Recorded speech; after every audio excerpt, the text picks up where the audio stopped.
Bonjour à tous, c'est Claude pour une nouvelle vidéo. Avant que la vidéo commence, n'hésitez pas à liker, à vous abonner et à activer la cloche de notification. Aujourd'hui, on va voir les brawlers avec les coups les plus disjoints. Alors c'est quoi des coups conjoints et disjoints? En gros, des coups disjoints, ce sont des coups qui, par exemple, si vous prenez un boule, si le corps à corps, il fera du 2300 au moins. Et si vous êtes de loin, à sa portée maximale, il fera du 500. C'est ça les coups disjoints. J'espère bon visionnage. Ah oui, et avant de commencer, le planning des vidéos vont changer. Maintenant, comme ce sera bientôt les vacances, les vidéos, vous en verrez plus. Et là, j'avais pas fait de vidéo, désolé, ça faisait, j'avais pris, il y avait des choses que je devais faire.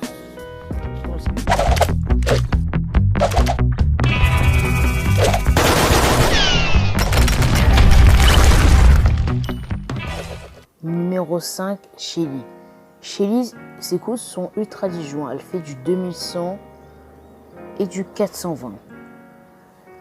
Elle fait pas forcément beaucoup de dégâts de loin. C'est pour ça que je l'ai mis en numéro 5. Ses coups sont vraiment disjoints.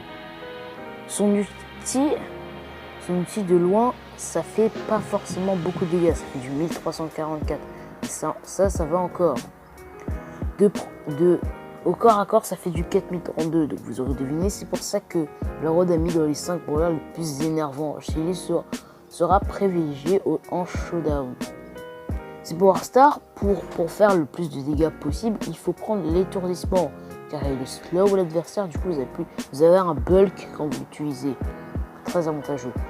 Il y a un trick célèbre à faire pour Shelly, qui consiste tout simplement à dasher et utiliser son outil. C'est très imprévisible et ça permet de faire beaucoup de dégâts en une seconde pour contourner le disjoint. Pareil pour faire ça avec l'attaque. Ne prenez pas le bandage si vous voulez faire le plus de dégâts avec l'outil, sinon ça va vous faire perdre du temps. Faites attention à vos match-ups quand même. Le bandage sera utile en showdown. Pourtant ses stats sont équilibrées, elle a vraiment des bonnes stats. Du 5040 en PV, des dégâts potables et en outil des sauces. Bon, je n'ai rien à dire. On passe au numéro 4. Bull. Numéro 4, Bull. Bull fait du 2600 de dégâts de proche. Du coup, c'est un peu pourri. Et fait du 520 de loin. Très particulier. Et quand même. Il peut limite faire du 1040 un peu au mid. Contrairement à Daryl, Bull va faire pas beaucoup de dégâts. Ça peut se voir à cause de son ulti, vu que son ulti prend grave du temps. Et même si vous essayez de surprendre, vous allez galérer, car Bull est trop lent à sa dash, donc Daryl est plus rapide. De plus, de loin, Daryl fait plus de dégâts et a plus de portée, du coup il faut privilégier. Il y a un petit trick à faire qui est plutôt particulier, mais il est souvent utilisé en braquage. De plus, ces dégâts sont très linéaires. Vous ne pouvez pas trop faire grand chose quand vous avez par exemple le pouvoir 7 ou des trucs comme ça. Ce trick, c'est tout simplement que vous devez utiliser la régène en même temps que vous allez attaquer, ce qui permet d'être très avantageux. Pouvoir Star qu'il faut privilégier pour faire le plus de dégâts. Ne prenez pas le bouclier si vous voulez faire le plus de dégâts possible. Prenez le pouvoir Star qui permet d'augmenter justement les DPS, comme ça vous aurez plus de chances de faire le plus de dégâts possible. Sinon j'ai rien à dire, vous pouvez utiliser en braquage le deuxième pouvoir Star. On passe au numéro 3 qui n'est autre que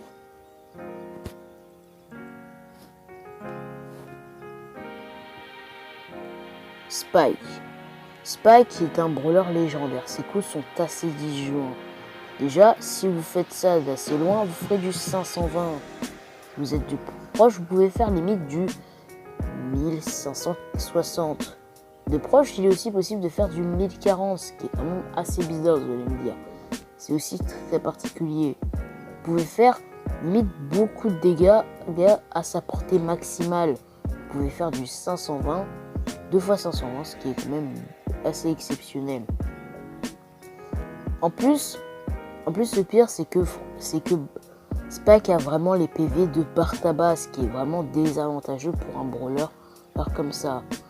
Le ralentissement l'outil permettra de vous avantager. Il faut prendre le deuxième pouvoir Star qui permettra que ces balles courtes que ces épines soient tout simplement versatiles. Vous ferez mieux plusieurs dégâts. En plus, ça peut traverser le mur. Pourtant, ces stats sont plutôt exceptionnels. Vous galérerez un peu à les utiliser. Et c'est très particulier, son outil étant assez bien. On passe au numéro 2 qui n'est autre que Piper. Piper a vraiment des coups ultra disjoints. De proche, elle fait du 589. De loin, elle fait du 1976 qui est beaucoup. Et du coup, c'est plutôt difficile à choisir. C'est pour ça que les autres long range sont privilégiés. Plus de 1000, elles ne peuvent pas forcément faire beaucoup de dégâts. Faire entre du 1094 quand même, ce qui n'est pas fou non plus. Quand tu sais qu'il y a plein d'autres long range et des mid range plutôt équilibrés. Ceci dit, il y a un trick très célèbre à faire avec Piper. Vous utilisez votre gadget, plus vous tirez comme ça permettra de faire le plus de dégâts possible. Son outil est aussi très particulier car on ne peut pas trop utiliser de fonctions. Si vous utilisez assez mal, vous allez galérer. Et ses stats sont plutôt orientés que sur les attaques car ses vies sont pas ouf. Son outil est plutôt moyen et vous aurez compris, c'est un peu nul. On passe au numéro 1 qui n'est d'autre que Gaël. Gaël a des coups ultra disjoints.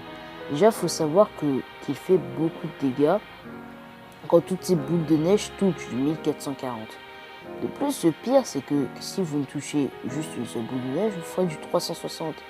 Si vous touchez quasi beaucoup de boules de neige, bah vous ferez, si vous touchez à peine des boules de neige, vous ferez du 720. Si vous touchez assez bien avec les boules de neige, vous ferez du 1080. Donc vous aurez compris, c'est plutôt lamentable. Mais il y a un petit moyen pour vous arranger à faire que le coup soit moins du 10 juin. Vous utilisez votre outil, comme ça vous serez bumpé en même temps et après vous mettez les attaques. Ces stats sont plutôt équilibrés, c'est très bien comme ça.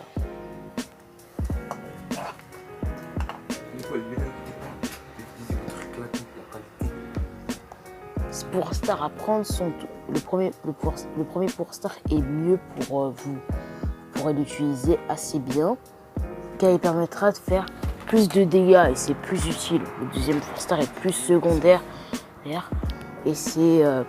il est beaucoup trop secondaire. Son gadget est plutôt bien, il est très utile et permettra de bien team. Bien. Si vous utilisez ça bien en team, vous serez bien. On passe à la mention honorable. Mention honorable n'est d'autre que Nani. Nani a des coups assez particuliers. Elle peut faire du 700, comme du 2100, ce qui est quand même plutôt beaucoup. Elle peut faire quand même beaucoup de dégâts. Et c'est plutôt dur de toucher. Si vous pouvez vraiment vous fail à chaque fois. De plus, ça traverse à peine le mur. Vous pouvez faire aussi, si c'est plutôt rare, du 1400 sont en close, ce qui est quand même plutôt nul. Mais bon, ses stats sont aussi très particulières. Elle fait beaucoup de dégâts, elle a les mêmes vies que Spike et Bartaba, et un outil des sauces qui permet limite de limiter tout le jeu. Donc oui, vous aurez compris, utilisez-le à bon escient, comme ça vous aurez du temps. Sport Star, prenez autofocus, car autofocus permettra tout simplement de faire plus de dégâts de loin. Bon, votre outil sera bien utilisé, plus vous êtes loin, plus ça fera de dégâts, donc oui, utilisez-le.